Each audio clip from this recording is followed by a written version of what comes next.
Talking about corporate stocks this time. We've talked already about them a little bit.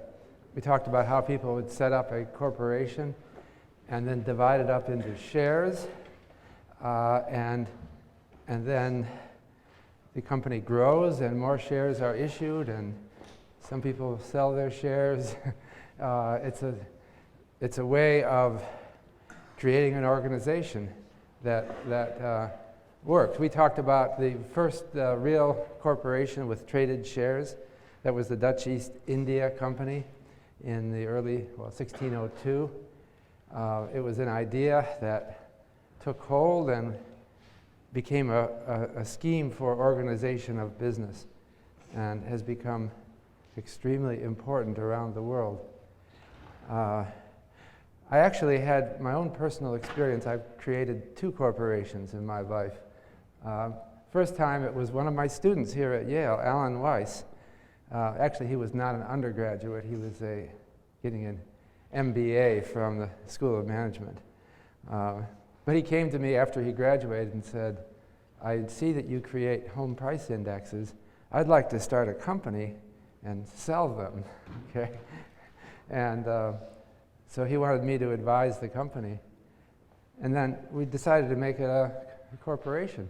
We brought in my colleague Chip Case, who's at Wellesley College, and it's called Case Shiller Weiss Incorporated. And we brought in a real businessman. So, but he said it would be ridiculous to have 4 names on the company, so he generously allowed his name, as Chuck Longfield. But then we set up the company, and I remember saying, I'm not going to be that involved. I'll be somewhat involved, but I'm going to keep teaching at Yale, and I can't do more than a day a week at most, or less than that. So we had to decide how many shares we got. All right. The only guy who gave it money was the businessman. So that's how you do it. He put money into the company. The rest of us just agreed to put in time. So the question is, how do we divide up the company? Who gets how many shares? The businessman put in money. I'm putting in time. How do we do that? And I know I'm not going to put in as much time as Alan Weiss, who's actually running the company. But you know what we did? We just divided it 4 ways. And we set it up. And it's not a big company, but I'm saying it's from my own personal experience, having done this. We sold it, that was 1991. We sold it in 2002 to Fiserv, Inc. And at that time, we had 12 employees. It never got that big. But then later on, S&P bought the indexes. And we have the home price indexes called the S&P Case-Shiller indexes, which are now they're quoted a lot.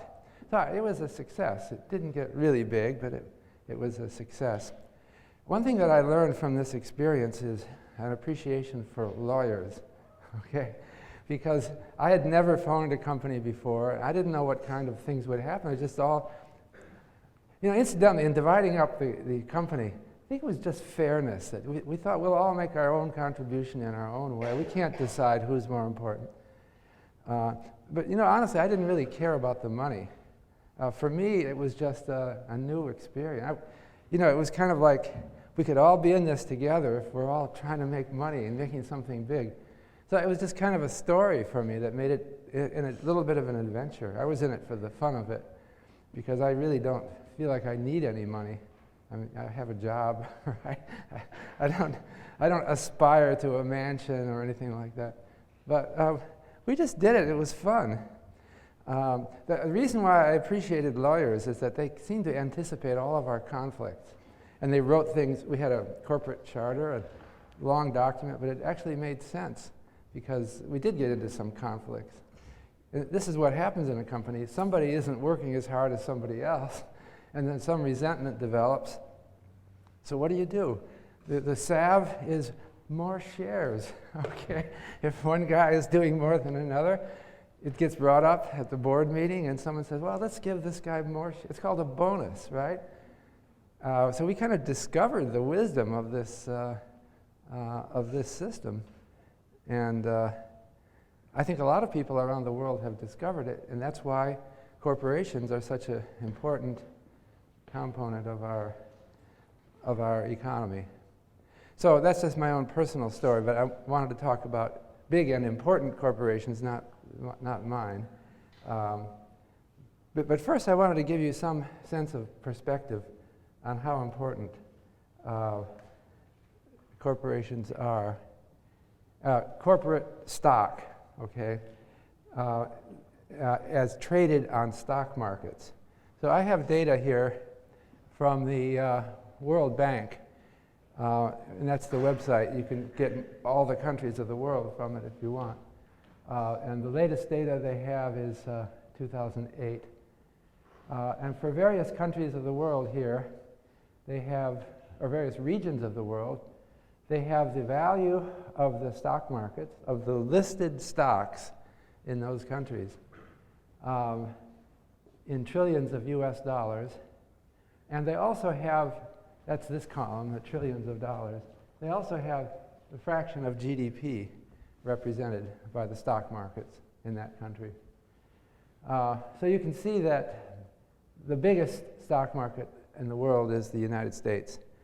So it's 11.7 trillion in 2008, according to the World Bank. Second biggest is the Euro area, 5 trillion. And UK is very big because the United Kingdom was very early to become a financial center, and it's enormous financial center now. The interesting thing, though, is as a fraction of GDP. Now, understand, people are confused by when we talk about fraction of GDP because it's 1 year's GDP we're talking about. We're comparing a stock with a flow, a stock of wealth in the stock market, dividing that by 1 year's GDP. So it shows here that the United States stock market in 2008 was worth almost a year's GDP. And it was higher than any other, at least other major country. Again, this is a symbol of capitalism, all the value. If you want to invest in stocks anywhere you live in the world, you're going to probably come to the United States because it's much higher than, I mean, you could do Asia and the Pacific, 3 trillion, but US is almost 4 times as large. And that's because of the long history. This is a capitalist country. And as I was saying, the New York corporate law of 1811 kind of got this ball rolling. And so it has led the world on that. But I think if we look at this chart again in 10 or 20 years, it's going to look different because stock markets are growing around the world as a form of organization for enterprise. So these numbers are on the rest of the world are all going up, and we'll see more and more value elsewhere. I think this is, and the reason is because it works. The system coordinates the activity of, it allows people to work together, and it allows them to avoid conflicts and motivate people to work and get things done. And it creates wealth, and people like that. And so it seems like something that was learned. We had a big, grand experiment with socialism, obviously, in many places of the world. And the socialists kind of gave up on it. They decided this works better. That's why we have in China now market socialism. Still socialism in a sense. Maybe it's transformed and it's different, but it does have a stock market, and it's growing rapidly there. But I don't want to exaggerate the importance of these either, because the total value here for the United States is only 82% of 1 year's GDP. Another way of putting it is, let's round that to 12 trillion. And there were about 300 million Americans in 2008. That's $40,000 per capita is the total value of the stock market. Now, does that sound like a lot of money to you? Well, think of it this way. For a family of 4, that's $160,000. That won't buy you a house, okay? So it's not that big. It's big, but it's not that big. What you have to remember is that corporate stocks are claims on the profits of corporations. But most of what corporations do is take money in and pay it out. They pay it out to their employees and to other people, bondholders and taxes, lots of other places the money goes to. So the actual value of the stock market, I think most people exaggerate it in their mind. It's not that big. It's big, but not that big. And it's smaller in other countries.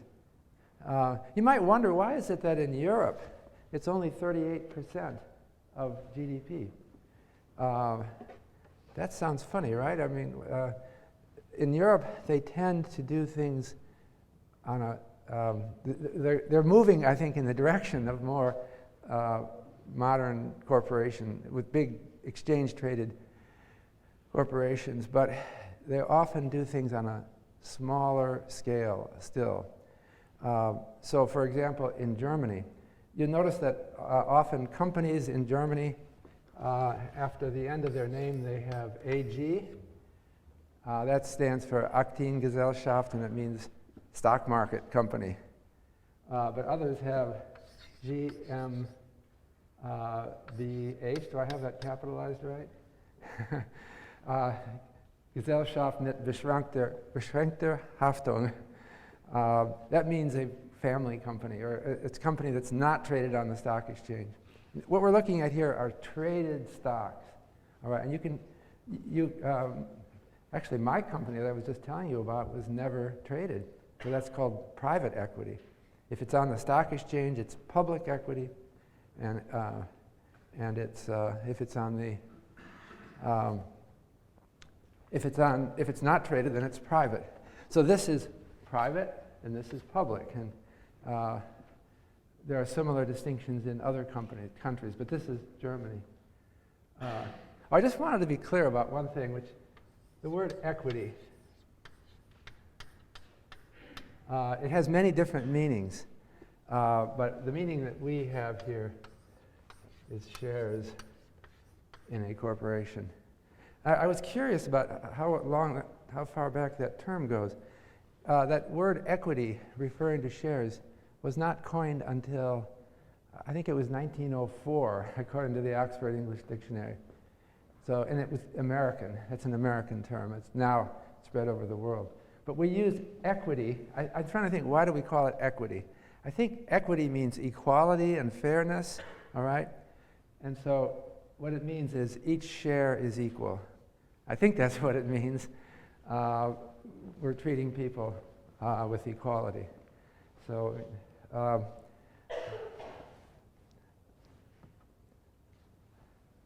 so that's what we have, an equitable division of profits among owners of a corporation. By the way, I was making the comparison. I said the value of shares in the United States is $40,000 per capita, and it must be much less in Europe, like $20,000 or less of traded stocks. I just want to compare that with houses. I said 160,000 would be the share of a family of four in that value of the U.S. stock market.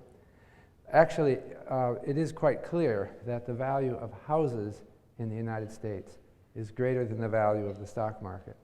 According to the Federal Reserve, the total value of houses in the United States in 2010 was 18 trillion. That's quite a bit higher than the value of the stock market. Incidentally, the Federal Reserve estimates the total assets of households in the United States, and in 2010, that was 69 trillion. So people own a lot of other things besides stocks.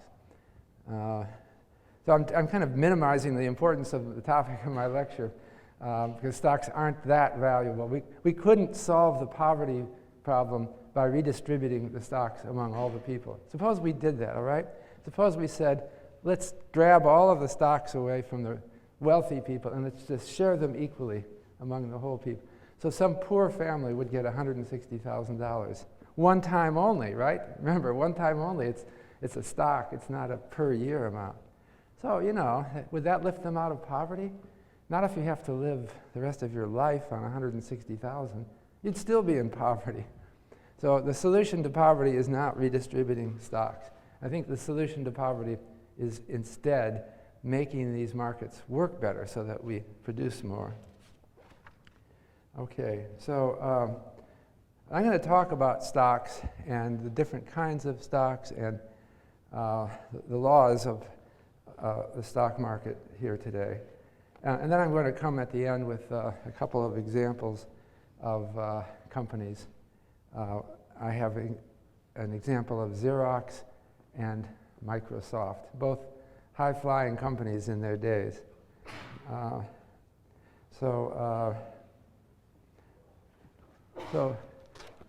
Another term that I just want to use, corporation. Corporation comes from the Latin corpus, meaning body. And the idea of a corporation is like a legal person. Every person, the lawyers say natural person. Each one of you is a natural person. But there are artificial persons as well. And the corporation is called an artificial person, even though it really only is it's owned by people. It's like a slave belonging to the shareholders. So that's the origin of the term. Actually, corporations go back to ancient Rome, where they were called publicani. And they had a stock market in the Roman Forum, but they were never allowed to proliferate. The laws encouraging them did not create a swell of new companies. There were very, very few of them. It wasn't until the 19th century that corporations really became important. Now, a corporation is owned by the shareholders, okay? And in most corporations, all the shareholders are equal. That's why we call it equity. And they all have one vote. It's one share, one vote. Not always. There have been exceptions. There are non-voting shares. But usually, they all vote. And the idea is that the shareholders vote to elect a board of directors. This is what they call shareholder democracy. It's inspired by political democracy. So we're going to set up a company that's democratic. But it's not democratic in that every person has a right to vote. It's each share has a right to vote. And so that's the essential idea. The board of directors, by tradition, it's when you form a company in the United States, you have to choose a state to incorporate in, okay? And then each state has its own corporate laws. So my company, we did it in Massachusetts. A lot of people like to do it in Delaware because they like those laws of Delaware and the taxes of that state. So you choose, and then the state will dictate some basic rules, typically that you have to have an annual shareholders meeting where you vote. That's the idea. And we did that. I remember we followed the law. It was a great, someone had a plan and it worked. And so what do you do at the shareholders meeting? Well, anything according to the bylaws of the company, certain things have to be decided there, but not many. The basic thing you do is you hire a chief executive officer. You agree to hire that person. And then the chief executive officer reports to the board as an employee of the company. Okay. And in the U.S., the chief executive officer has, by tradition, often been named as chairman of the board. But in Europe, that's less likely. There's some different traditions. And in the rest of the world, a lot of people say it's not good to have the CEO as chairman of the board, because it's better to have the board of directors are not generally working at the company. The board of directors are people who were brought together to give wisdom to the company. This is what happens. You're setting up a company, and you don't know where to go and what to do. You need someone to run the company. That's the CEO, and the CEO is probably a gung-ho guy who's going to work 80 hours a week, and he's ready to go, but he needs guidance. He or she needs guidance. And so you get people with different perspectives, someone who ran a business years ago and is retired, or any number of different kinds of people. And the board will meet more regularly than the shareholders. The shareholders don't want to get involved typically because they typically own many companies and they don't have time to worry about. But you keep a board, you keep it small enough so there's not too many people, like 6 to 10 people, and they know everything about the company. They're privy to all the information, and they talk to each other at regular meetings, and they call each other up on weekends, and it's part of the concept of a director that you just take responsibility for this company. You don't run it, but you're responsible for it. And then the law says in the United States that if you join a board of directors, you have a duty of loyalty to the shareholders, okay? That you were elected by the shareholders to be on the board, and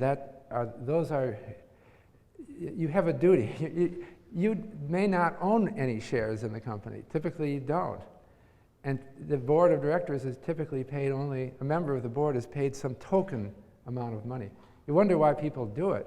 They often do it just to kind of stay involved and keep themselves learning. But they can make substantial money, but they're not the owners of the company. They don't get rich by it. They're the kind of wise people that were brought in to just, this is you join the board, you're taking on a responsibility. You're not taking on a massive responsibility. You only meet, well, minimum maybe of 4 times a year. You'll be on phone calls, but you have some responsibility for the company. And some people like that. And they kind of sense that, well, I'm a productive part of society. I have this company. I'll learn all about it and think about it in a broader perspective. And so that seems to work. This sort of organization seems to work really well. And you know what will happen? The board will be talking informally among themselves, and they'll say, is this CEO really doing a good job? And they think about it. So I want to just sort of ask around with our customers, and what do they think? And so someone might say, we could just get a new CEO, let's do it. And then the guy's out immediately if they vote at the board meeting. And this is a structure that keeps companies really good. In one of the previous semesters, I had Carl Icahn come, who is a notorious board breaker. Well, he comes in, his career, he told our class here that he likes to buy enough shares in a company to get himself on the board. And he loves to go and show up at board meetings. He buys companies where there's relatively ineffective boards, and the board is not really paying attention. They're kind of lazy. And he comes in and he makes shocking statements like, fire the CEO right now. This guy's a loser. And the board gets all upset because they kind of like the guy and it's cozy. But Icahn says, I can do it. I go in there and I lay it all out. And maybe take a few meetings. I can bring them around and get the company straightened out. So this is shareholder democracy, how it works well. Not everyone agrees with Carl Icahn's interpretation. He's a controversial guy. But now another thing I want to say, there are basically 2 kinds of corporations. There's for-profit and non-profit. I've been talking about for-profit, and all these people listed as owning, all these people listed I had on the screen as listed shares are for-profit, okay? That means they have shareholders. There's another kind of corporation which is called non-profit, and we're standing in one right now. It's called Yale University. It's a non-profit corporation, and it has a board of directors. They call it the corporation. They meet regularly. It's like other corporations, but there are no shareholders.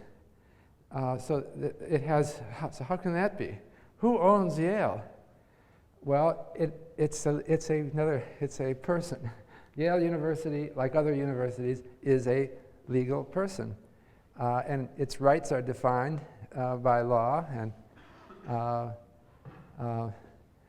the profits go back to Yale and accumulate there and are spent for a cause, namely education and research. So the board of directors of Yale has a different purpose. They don't have any duty of loyalty to shareholders because there are no shareholders. I mean, we could call you shareholders, I guess, if you're students here, but that's not what you're called, and you don't have any rights to the profits. Profits are spent for good causes. So you kind of wonder, well, those two sound very different, don't they? Because a for-profit is trying to make money, and the nonprofit is doing something for a cause. That seems totally different. But they're not always totally different, because a lot of what happens in corporations is determined by kind of the sociology or the organizational structure. So if you have a board of directors, some people serve on multiple boards. They'll be on Yale University, and they'll be on some other company, for profit. But the same person, they probably behave kind of similarly in both places. So oddly enough, for-profit and non-profit don't often mean that much. We're going to come back to non-profits later in this semester. But I'm really talking about for-profit. Now that sounds kind of selfish, right? In a sense, I kind of like a lot of us like non-profits better. They have a different cachet in our society. I was talking to Peter Tufano, who's a professor at Harvard Business School, who set up a non-profit company called Doorways to Dreams. That's the name of his company. There's a website, search on Doorways to Dream. And it's all about finance for the poor and the less represented people. And he said setting up a nonprofit was the greatest thing he ever did because it opens doors for him. He walks in and says, I'm running a nonprofit to benefit poor people in the United States, getting their financial things in order. He said, everyone respects me, and if I say I'm trying to make a profit, they're skeptical. We have one professor in our econ department, Dean Carlin, who's set up a big nonprofit at Yale. So but it's kind of rare. Anyway, I'm talking here today about, his is called Innovations for Poverty Action. And just last night, I had a door-to-door, that's my surprise, I had a young Yale freshman come by asking me to donate here in New Haven. There's no donations to, I guess Yale gets donations. It's all ambiguous, but private companies don't get donations generally. All right, the value of a share in the company is equal to the total value of the company divided by the number of shares. Okay, so the market cap of a company is equal to the value per share times the number of shares. Market cap is short for market capitalization, and that is the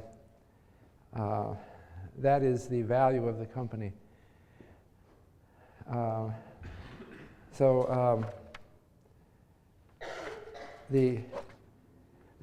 The key thing you have to know about a company is how many shares are there, and how many shares do I have? All right, maybe I'm repeating myself, but if there's a million shares outstanding and I own 1,000 shares, then I own 1/1000th of everything the company owns, because I own after their debts.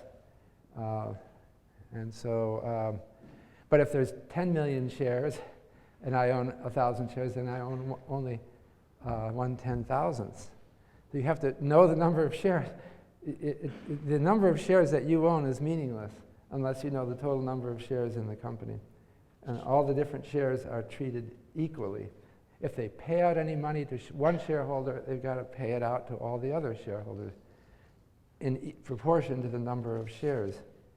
Now, companies issue dividends. A dividend is paid to shareholders when the board of directors decides to do it. And the board of directors doesn't have to do it. I'm talking now exclusively about for-profit, all right? So at a board meeting, they can say, hey, let's pay a dividend. I remember this because we had exactly this meeting in our little company. We gave shares to all of our employees to motivate them, right? Everyone's a shareholder, but they had tiny numbers. Some of them had very little shares. And we had a board meeting, and we said, you know, we've never paid a dividend. Should we do it? Should we pay a dividend? And then we had a discussion. And someone said, well, you know, all these employees wonder if their shares are worth anything. So maybe if they got a check in the mail, they'd feel better. But you see, the dividend is subject to the discretion of the company. Ultimately, people own shares to get dividends, right? Because they need, the dividends is the distribution of profits. If a company never distributed dividends, it would be like a nonprofit, right? If they kept all the profits, they can do that. There's no law saying that they have to distribute dividends. They can just keep it in the company and, like Yale University, get a huge endowment and just let it get bigger and bigger. But you know, the whole purpose of a for-profit company is to pay dividends. And so sooner or later they do it. So typically young companies don't pay dividends. Why not? Because everybody knows that our money is in the future. We're starting up, we're not making a lot of money. In the future we'll have a lot of money. So let's pay dividends later. For example, Microsoft, that I'm going to describe, went through decades without ever paying a dividend. They just kept plowing it back into the company.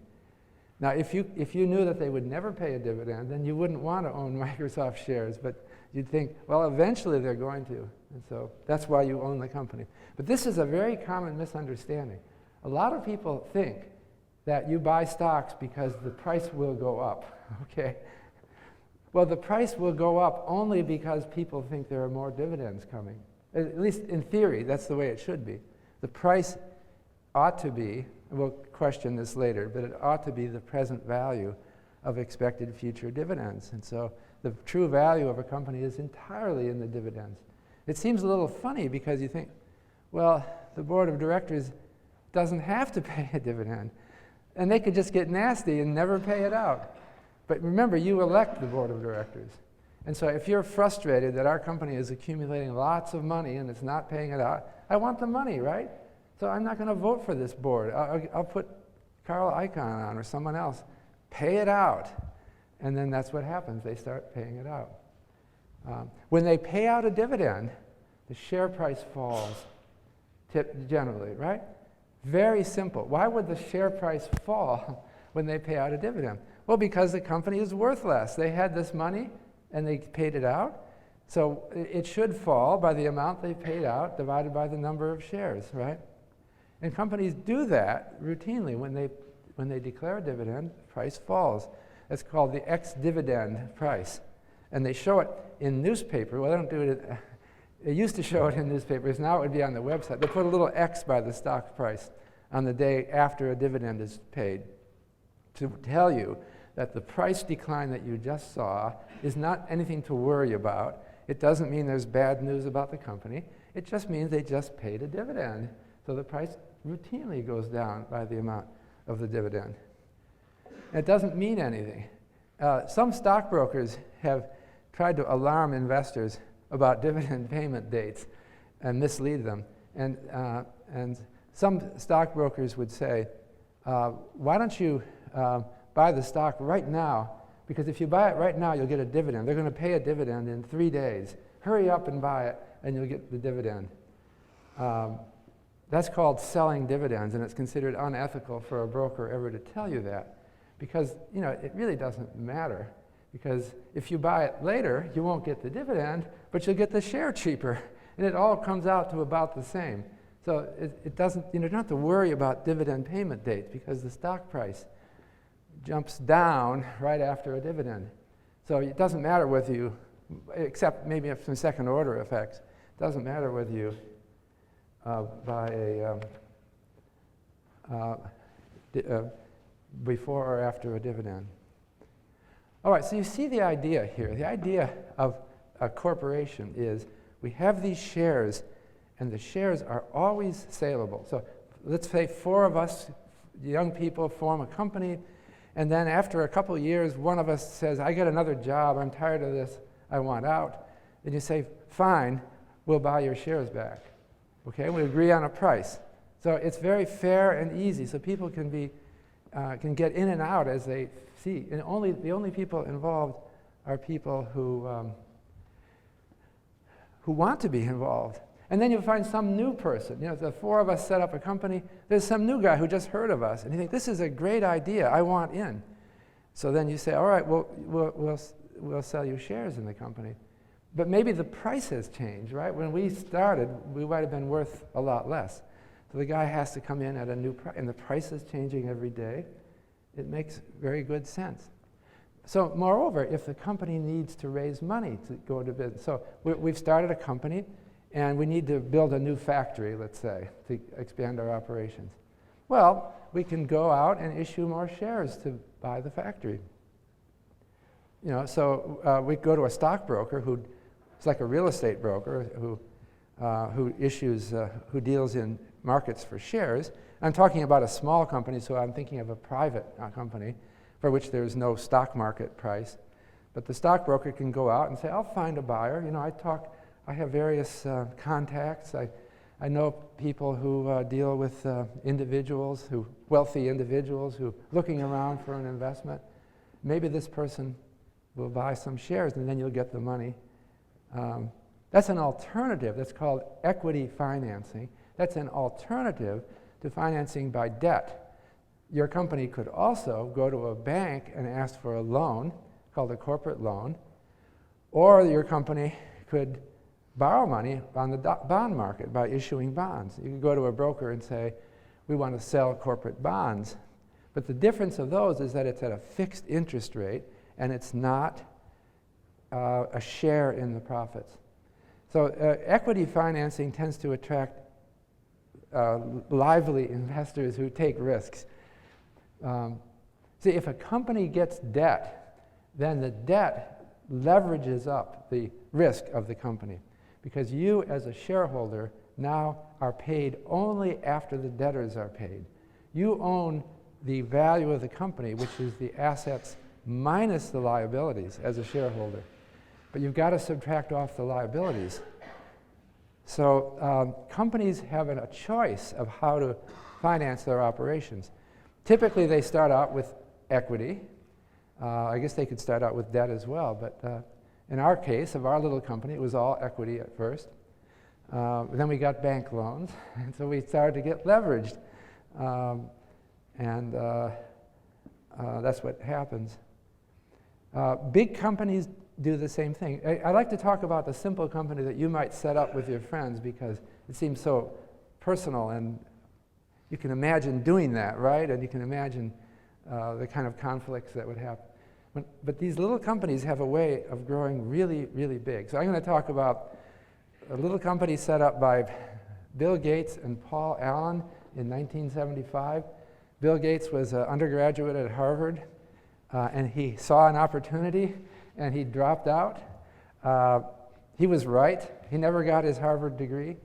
I suggest that if you see such an opportunity, you do the same thing. I hate to say, but if you can see an opportunity like that. So it started out just Bill and Paul and their little company, but they have a way to grow into bigger and bigger things. The question is, are they really different later? Do they? No, so one important question is about whether big companies really use equity financing. Are they still functioning the way I'm describing?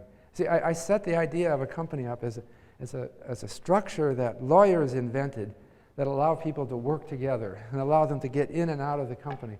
Does it really still work that way for really big companies? And there's been a complaint about the stock market that the companies generally don't issue any more shares once they're big. This is a complaint. I'm not saying it's right.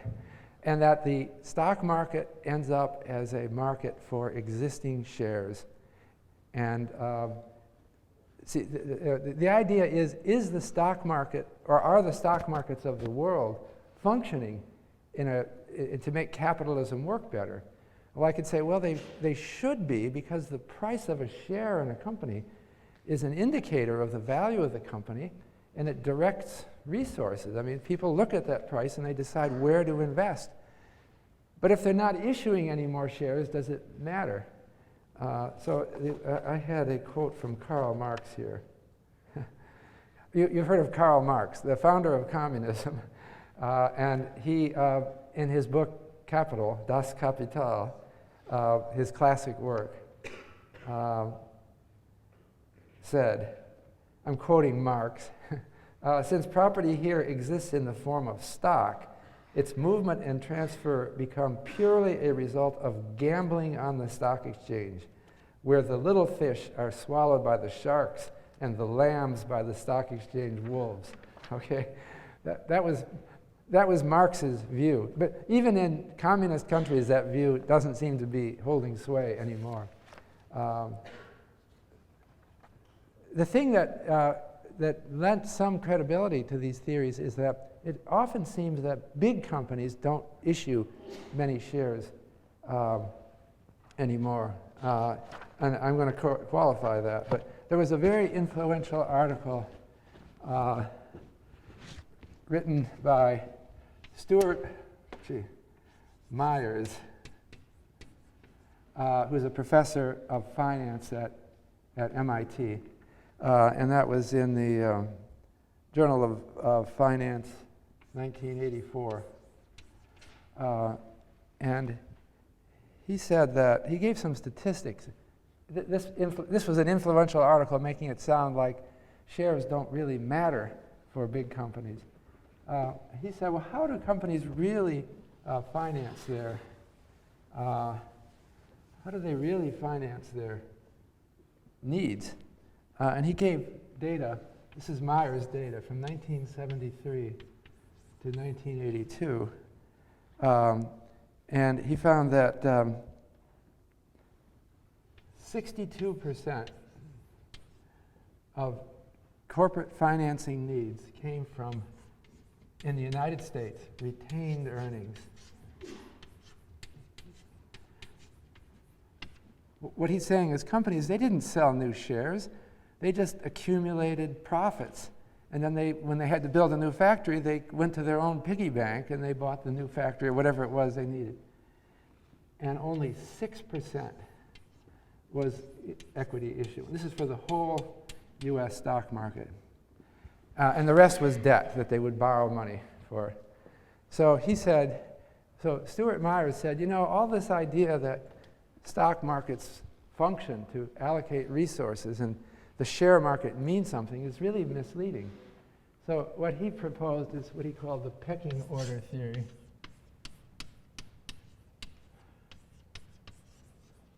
What he meant is companies really don't want to issue new shares. They just don't want to do it. You know, we own this company. We're not letting more people in. So what they first do is they just try to save their own money. This is Myers' explanation. Companies save money, and when they have money, they spend it on expanding. And then that's the highest on the pecking order. They like that the best. But if they really need money and they can't save enough to expand, they have a lot of expansion opportunities, they'll go to a bank and borrow, or they'll go to an investment bank and issue bonds. And then only if it's really, really important and they can't get enough money, they will go to selling new shares. I don't know if Stuart Myers said Karl Marx was right, but he seemed to be saying that equity issuance wasn't that important. However, I think that is misleading, and I'm going to refer then to another article that came in much later criticizing Myers, and the article is by Eugene Fama and Kenneth French. That's at Chicago and Dartmouth, respectively. They wrote an article in, I think it was 2004, 2005, and again in, well, this is the Journal of Financial Economics, 2005. They said that the problem with Myers' pecking order theory is that Myers was looking at aggregate data, and he was looking at a time period when there was relatively little issuance of equity.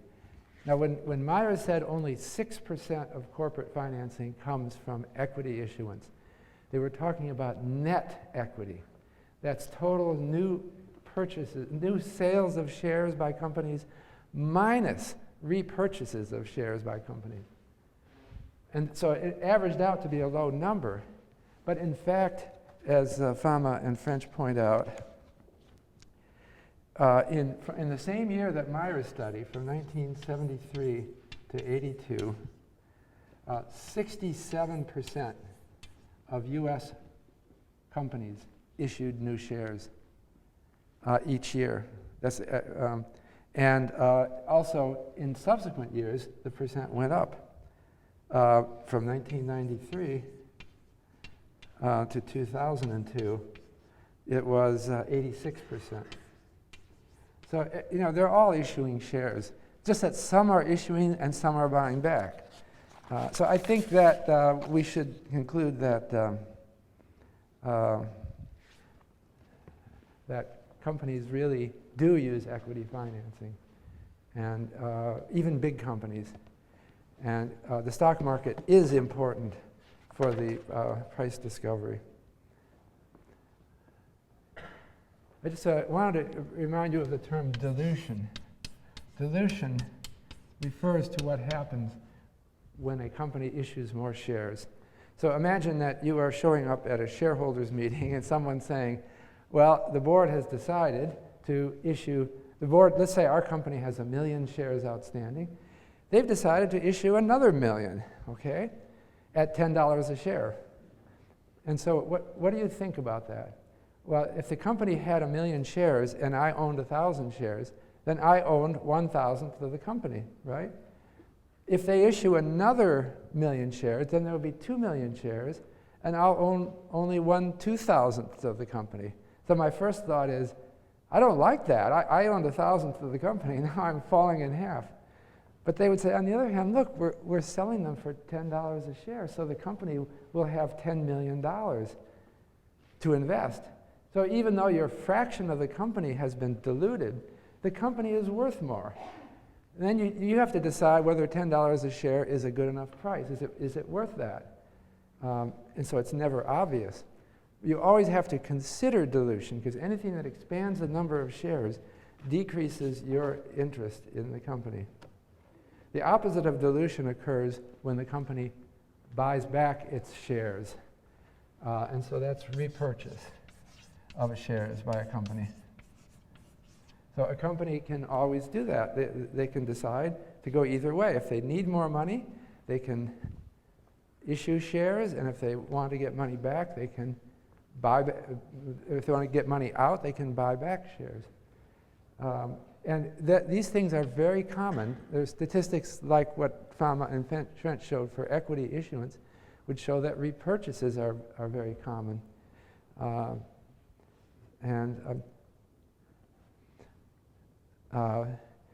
It happens all the time. So the market, that's what makes the stock market so active. One reason traditionally for share repurchase is tax reasons. If the company repurchases its own shares, if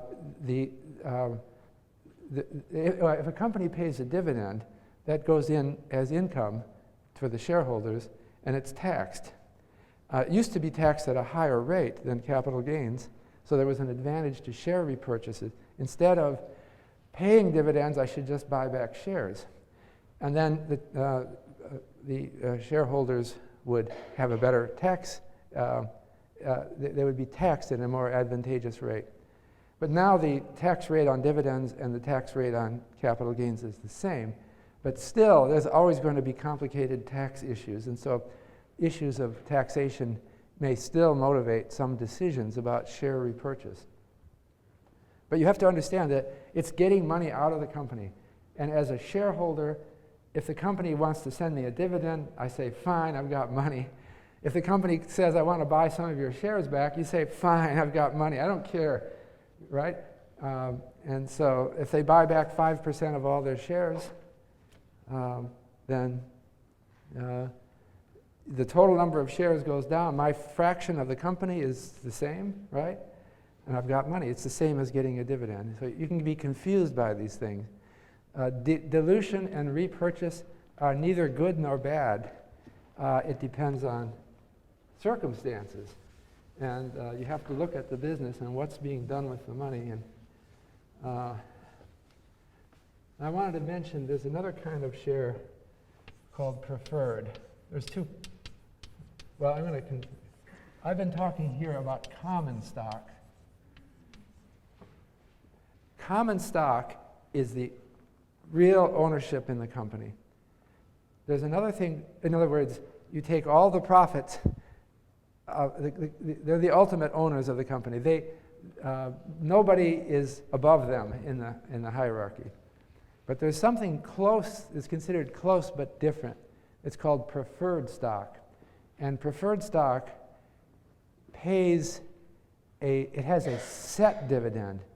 Instead, and but the contract says that the dividend is so many dollars per year. And the board doesn't have to pay it. But if they cannot, typically the contract says, they cannot pay a dividend to the common shareholders until all the dividends to the preferred shareholders are paid up. And the preferred shareholders typically don't have a vote. Okay? So this is it. So you could buy preferred stock in some company, and then you would know exactly what your dividend. Usually they just pay a dividend. It's like owning a bond. And it's always the same amount. So you're not betting on the company doing better or worse, generally. But if it does badly, you might lose your dividend for a while. If the company goes bankrupt, well, then you're out. But if the company starts doing well again, they've got to go back and make up for all the dividends they missed.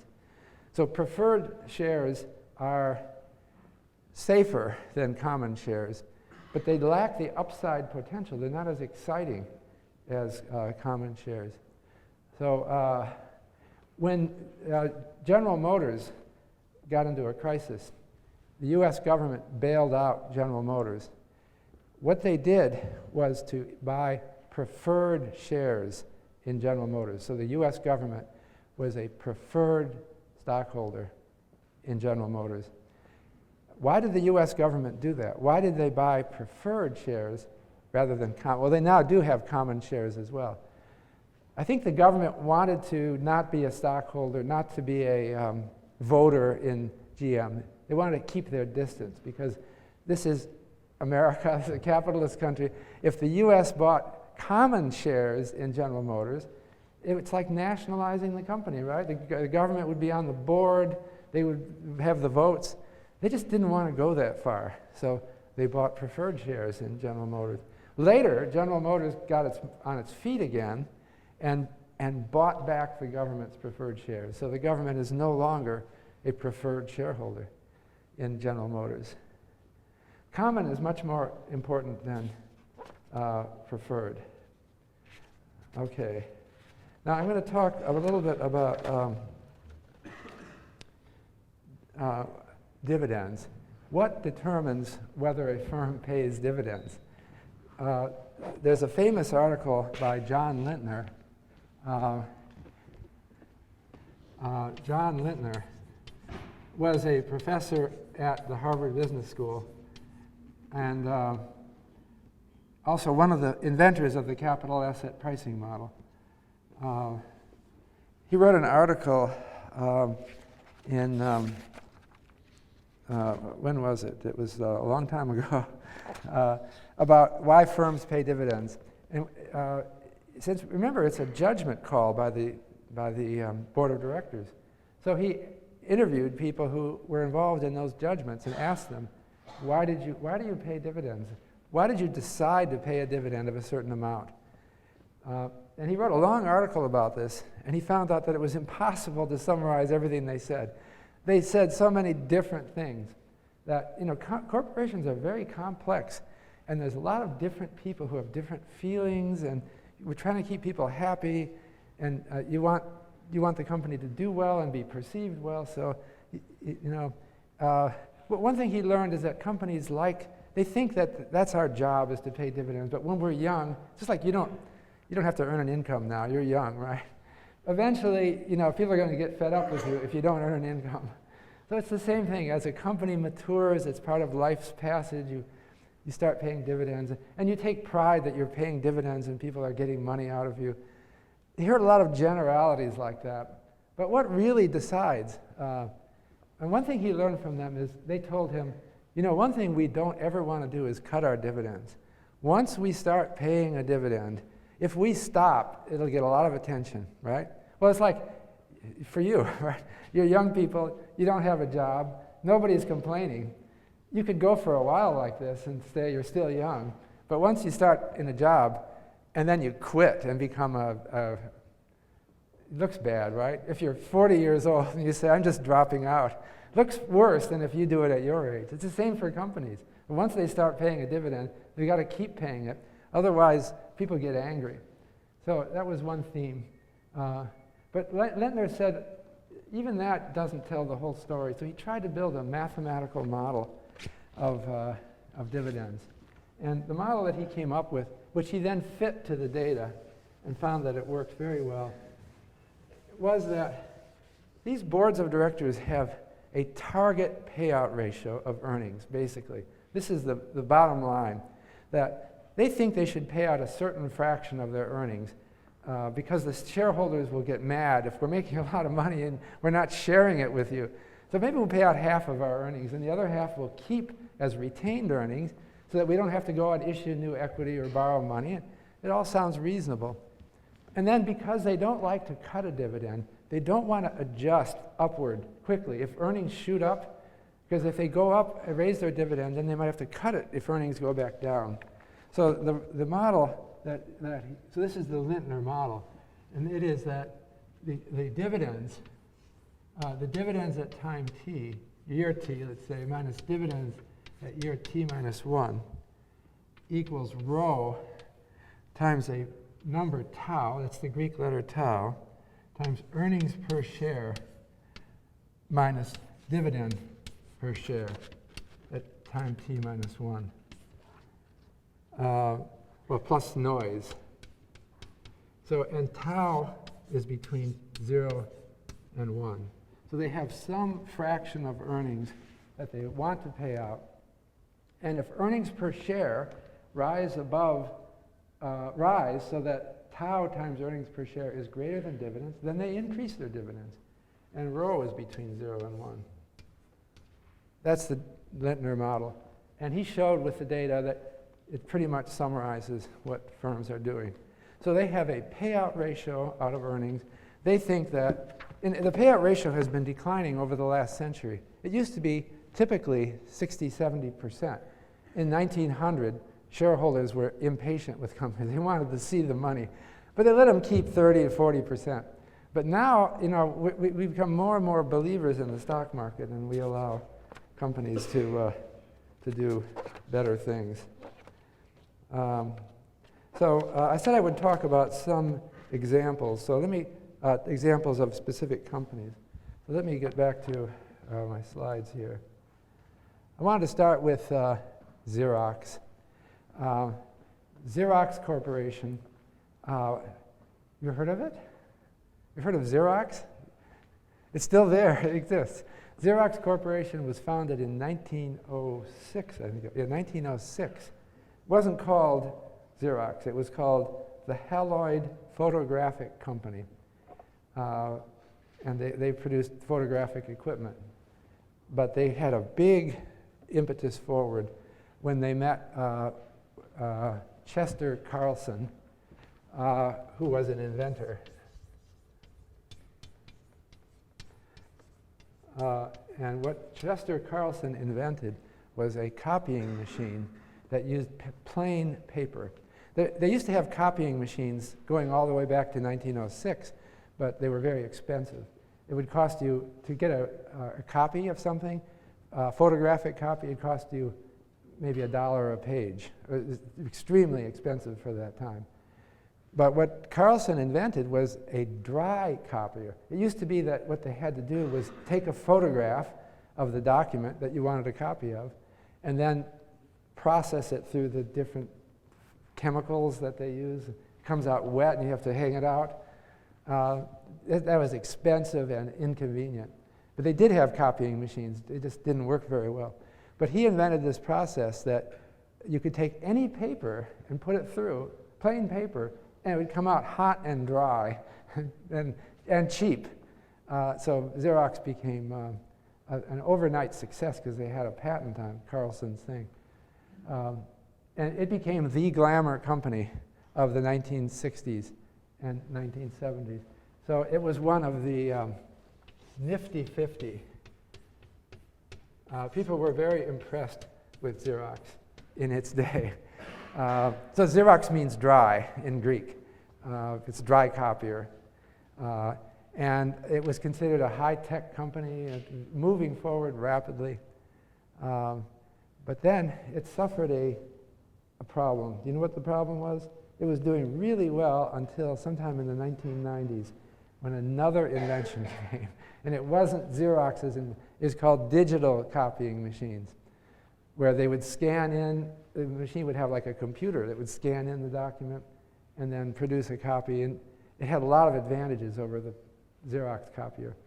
So the company almost went under. So I have, what I got here is the balance sheet from Xerox company. And this comes from a website, sec.gov. And I got this from the 10Q report. Xerox is a public company, not a private company. It's traded on stock exchanges. So US law says any public company must file a quarterly report with the Securities and Exchange Commission, and they put it up on their website. This is the website. So any public company's balance sheet is on the web, and it's there updated every 3 months. And I've got a couple of them here. I've got 1999 and 2010. In my little company, Case Shiller Weiss Incorporated, it was not public. So our balance sheet was never up there on the sec.gov. That's one of the disadvantages, many people say, of becoming public. If you start out as a private company, then you want to get listed on the stock exchange. That's called going public. When you go public, the SEC is on your back, and you say, you now have to file those quarterly balance sheets. So this is what I've got. So this is Xerox, and it's all up there on sec.gov. And I've got it for 1999. This was right at the time when they were really in trouble because the digital revolution was killing Xerox.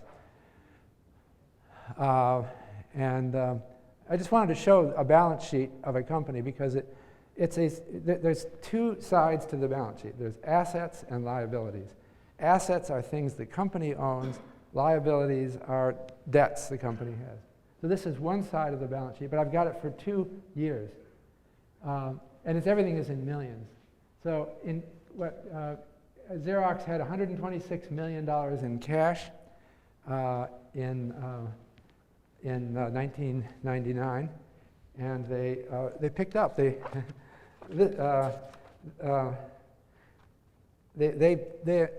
company was dying in 1999. In 2001, they hired a new CEO, Ann Mulcahy, and she is credited with saving Xerox, turning the company around. So by 2010, at least in terms of cash, they are doing better. But maybe not a lot better. She saved it from extinction, but she didn't move it back onto the nifty 50. So I just wanted to look at what a company owns, and this is just an example of a balance sheet. So Xerox owned $15 billion of receivables in 1999. It was a much lower number in 2010. I don't know, it might reflect time of the year or something. Receivables is money that's owed to them, right? They ship a copying machine to someone, The guy says, I'll pay you in 3 months. That's a receivable. And they had inventories. That means probably copying machines ready to be sent out. And they owned buildings. The building was, looks like it went down under Mulcahy. It went down from 2.4 billion to 1.6 billion. And then there's a lot of other things. So the value of everything that the company owns wasn't much changed. 28.8 billion went up to 30 billion. So at least she stopped the company from failing. But now that's only half of the balance sheet. I have to go to the other half. And these are the liabilities. This is what the company owns, what it owes. So it has short-term debt. Let's talk about 2010 of 1.6 billion, long-term debt of 7.8 billion, deferred taxes. That means taxes that they know they have to pay that they haven't paid. They didn't have any in 2010. And preferred stock. They did have a small amount of preferred stock outstanding, which counts as a liability. All right. And so and then other liabilities. I put them all into one category. Now, okay, those are all the now this last liability is unique because it's the residual. It's called shareholders' equity. And what they did, this number, the total liabilities, has to equal the total assets. This is the same number that I showed you on the preceding page. What's the difference? It's the shareholders' equity. Okay? So it's 11.9 billion in 2010. Up from 4.9 billion. So by this measure, it's a success. Now, why is shareholders' equity? Is this the value of the company? No. It's the value of the company on the books. So according to their books, I'll go back to they have all these assets, right? Including buildings and equipment. Where did they come up with this number? How do they know what their buildings and equipment are worth? It's an estimate, okay? Because who knows what they could sell them for. So in principle, this shareholders' equity is what the shares are worth, all of the shares, 11.9 billion. Because if you bought the company and you sold all the assets and paid off all the debts, that's what would be left.